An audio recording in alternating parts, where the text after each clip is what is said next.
2027 সালে তোমরা যারা মাধ্যমিক পরীক্ষা দেবে, মাধ্যমিকে ইতিহাস বিষয়ে 8 মার্কের বড় প্রশ্ন আসে।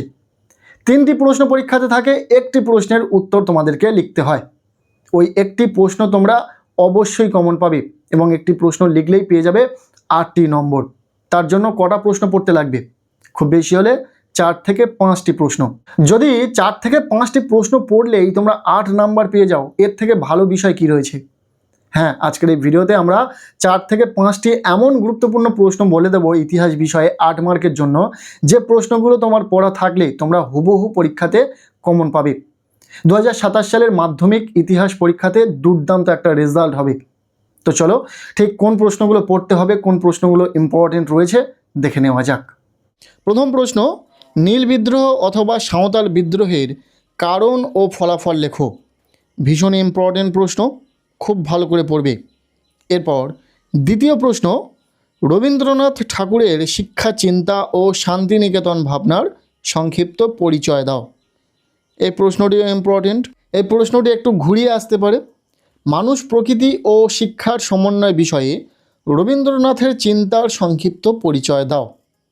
ভীষণ ইম্পর্টেন্ট, ভীষণ সাজেস্টিভ প্রশ্ন। এরপর 3 নম্বর প্রশ্ন, বিংশ শতকের ভারতে উপনিবেশ বিরোধী আন্দোলনে বামপন্থীদের ভূমিকা আলোচনা করো। প্রশ্নটি পরীক্ষাতে এসে গেছে এমন একটি প্রশ্ন, অত্যন্ত গুরুত্বপূর্ণ প্রশ্ন। পরপর এই 3টি প্রশ্ন খুব ভালো করে তোমরা পড়বে, এখান থেকে একটি প্রশ্ন পরীক্ষাতে হুবহু কমন পাবে। এরপর 4 নম্বর প্রশ্ন দেখে নাও, লেখায় ও রেখায় ভারতীয় জাতীয়তাবাদের বিকাশ আলোচনা করো। এরপর 5 নম্বর প্রশ্ন, ডিরোজিওর নেতৃত্বে নব্যবঙ্গ আন্দোলনের সংক্ষিপ্ত পরিচয় দাও। তাদের আন্দোলনের সীমাবদ্ধতাগুলি কী ছিল? ব্যাস, এই 5টি প্রশ্ন তোমরা 8 মার্কের বড় প্রশ্নের জন্য খুব ভালো করে রেডি করো। এখান থেকেই তোমাদের পরীক্ষাতে প্রশ্ন হুবহু কমন থাকবে। আর এই প্রশ্নগুলি পড়ার পাশাপাশি 4 মার্কের প্রশ্নগুলো পড়ে নাও। 4 মার্কের জন্য কোন প্রশ্নগুলি গুরুত্বপূর্ণ রয়েছে সেই নিয়ে সাজেশন দিয়েছি, সেই ভিডিওটি দেখে নিও এবং ভিডিওতে বলা প্রতিটা প্রশ্ন পড়ে নাও। তাহলে মোটামুটি তোমাদের ইতিহাস বিষয়ের বড় প্রশ্ন কভার হয়ে যাবে, 4 মার্কের এবং 8 মার্কের প্রশ্ন। এবং আমরা খুব তাড়াতাড়ি 2 মার্কের জন্য ঠিক কোন প্রশ্নগুলো পড়তে লাগবে বলে দেব।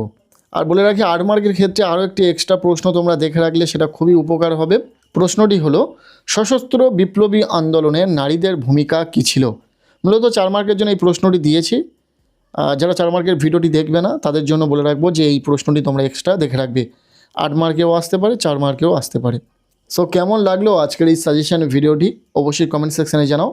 এও জানাও, এই যে প্রশ্নগুলো আমরা শেয়ার করলাম এর মধ্যে থেকে তোমাদের কটা প্রশ্নের উত্তর জানা রয়েছে, কটি প্রশ্ন তোমাদের ইতিমধ্যে পড়া রয়েছে সেটা জানাও।